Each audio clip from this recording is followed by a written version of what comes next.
Good morning, everybody. Welcome back to Brown's Riding Custom. Back over here at the shop, over at Dad's.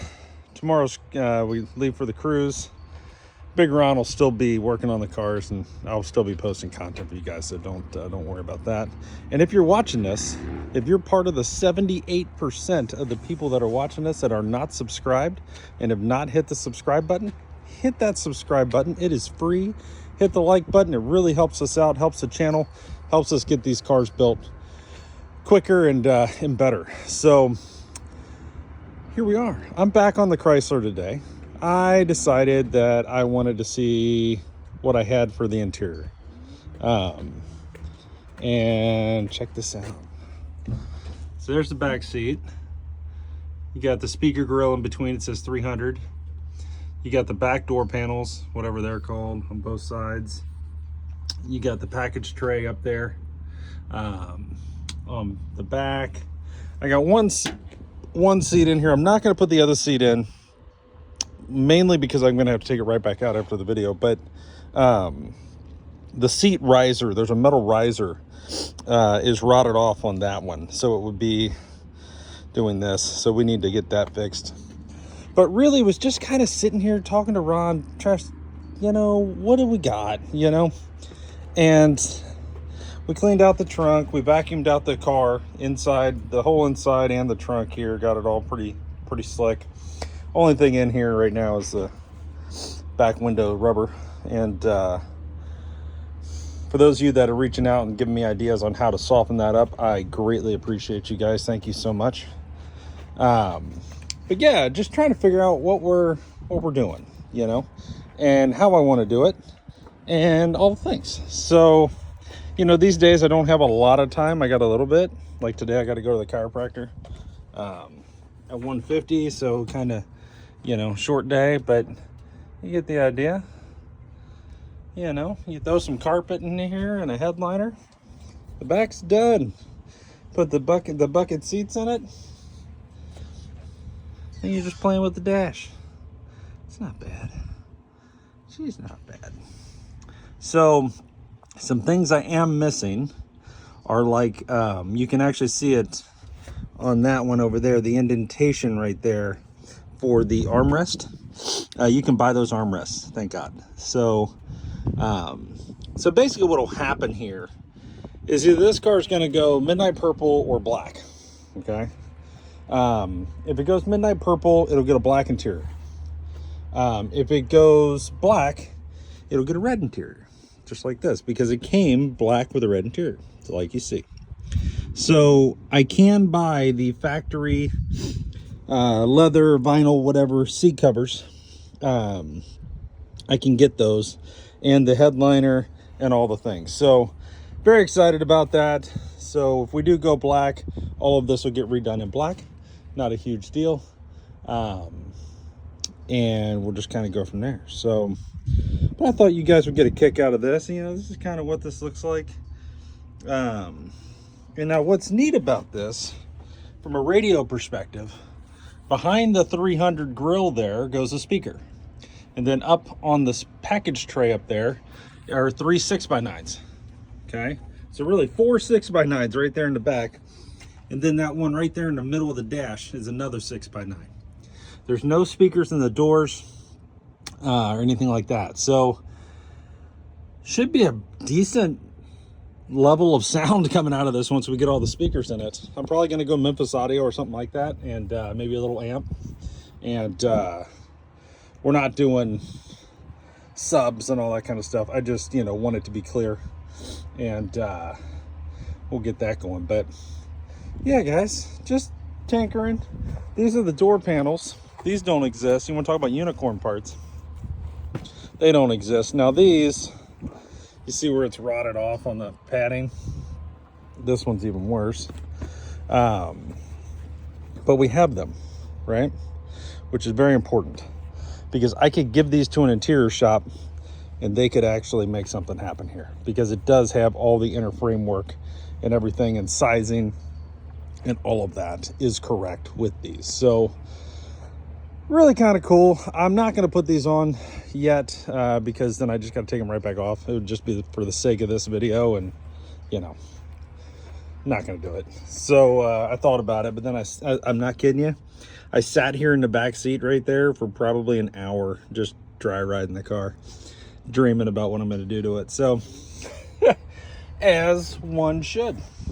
So yeah, so kind of the idea here, boys, when I get back from this cruise in 7 days, I'm gonna scuff up this floor and the quarters and everything here, and I'm gonna Raptor bedline all of it. Okay, the same with the floor inside of the car, all of this. I'm gonna take the dash and the steering column out, shifter handle off, you know, tape at the pedals, do all that, and get that out of here and get this to where it's not going to rot away. We'll scuff it up, we'll OSFO it, might even epoxy the floor in the trunk, and then bedline it. So whatever process needs to happen, that's what we'll be doing. Also going to be one of the things we'll be doing here shortly will be putting an electric fan on here. I want to get rid of this finger chopper here and get that off of there and put an electric fan on here, a good SPA electric fan, and kind of go down that road. And I do have a really nice set, some of you guys have probably seen them already, of I want to replace the valve covers. I have a really good set of Edelbrock Fend aluminum valve covers that are going to go on here. Should look really good. And we also are going to put air conditioning in this car. So, you know, we'll be dealing with that too at some point. So stay tuned for that. But that's kind of what we're doing. Dry riding the car a little bit, getting some ideas, just figuring out what we want to do, how we want to do it, why, when, where, what, and how, and what all that's going to cost. I did do some shopping last night. Well, I say shopping, window shopping on eBay and some other sites, and found some pretty unique parts for this that I didn't think existed. One of them is the chrome shift boot cover that goes on the hump there. That is not something you see very often. So I went ahead and picked that up, and you know, waiting on that. But I think this car, guys, is going to really, what's going to make or break this car is two things. Stance, it's got to go down in the front a little bit, and wheels, and the wheels might do that. These are the world's worst wheels that are on here. They're a unilug. They're probably, I'd say they're at least 80 to 100 pounds a piece, every bit of it. They're 20s. I do believe this car needs 20s. This size wheel looks right, but I want more tire, especially on the back. This has got kind of, you know, bicycle tires on it, but I think the wheel selection is going to be absolutely critical to how this car turns out. I think that's going to be the hardest part, really, is just figuring out what wheel, because let's be honest, you're buying 20s, that's not cheap. You want to make sure they look right. You know, here we are. So I got to nail the wheels, and we got to get the stance right, and some things have to happen up here on the front on this piece here, because it used to have a chrome trim that came down here and around. I got to figure out how to get this mounted to this, or how to make that look right.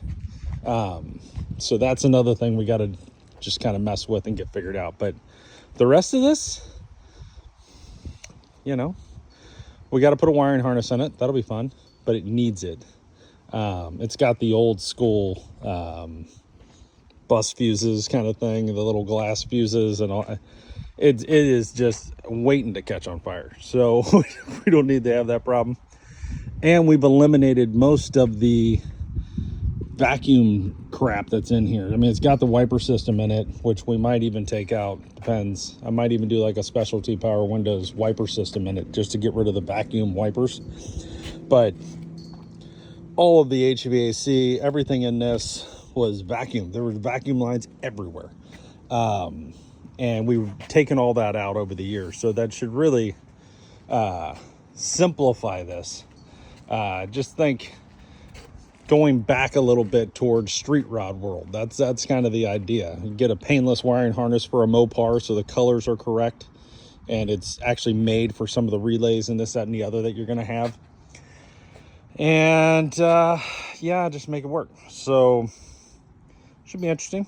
But the good news is we do have a bunch of the things that we will need, like these for the headlight, all the different plugs and shit like that. We have all that stuff that we can always put onto the new harness and make everything to where it works and plugs right in and does what it needs to do. So stay tuned for all this, guys. Again, I'm going on a cruise tomorrow, so I'll be loading up around 11:30 tomorrow, and Big Ron will be here working, but he's going to be sending me pictures and stuff. Might not be any real videos per se until I get back, but we'll have shorts and that kind of stuff. I'll be trying to post from the boat in the middle of the Caribbean, so you're welcome, and we'll get that to you. So stay tuned for that. He's going to be working on the 40. He's going to make a very big push over the next week to try to get the hood, the grill, fenders, all of that done and ready, so that when I get back here, we can assemble the car and get the fender welting and all that dialed in and made.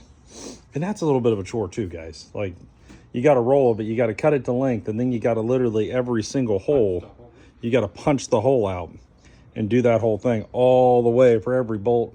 And it's got to be right, or else it'll look weird and won't go on right. And so it takes a little bit of time. We figured that out on here. And when I say fender welting, it's this stuff here. That right there. Just really cleans up the gaps, you know, does all that. So, anywho's, that's where we're at, guys. Here's Mater for you guys. Want to see Mater? Go see. I know you're going to be watching this, so there's Mater. It's your favorite. We did drag the steering column out for Mater. We were going to put the steering column into Mater. This is the one that came with it. And I got the column drop and all that, you know, came with the truck. And we just ended up over here. So we'll get to that. And really, it gave us a good opportunity to get some measurements. Like, this steering column has been cut right there. I don't know if you can see that there, but it's been cut right there and welded. And then the shaft's been cut off here.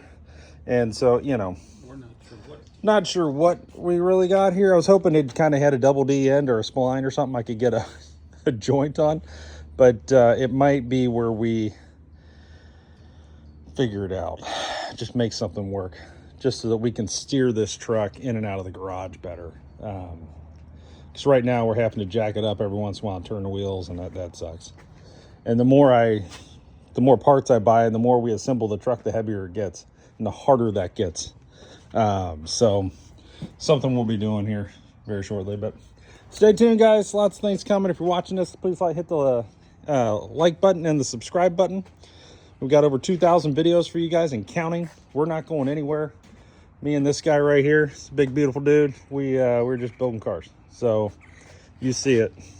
This is what we do. So if you guys are interested in that, check us out, and we'll see you guys tomorrow for more Browns Riding Custom and more hot rods and a Caribbean cruise. That'd be fun. I'll take some pictures for you guys too, and I'll post that too in a short. You guys might like that.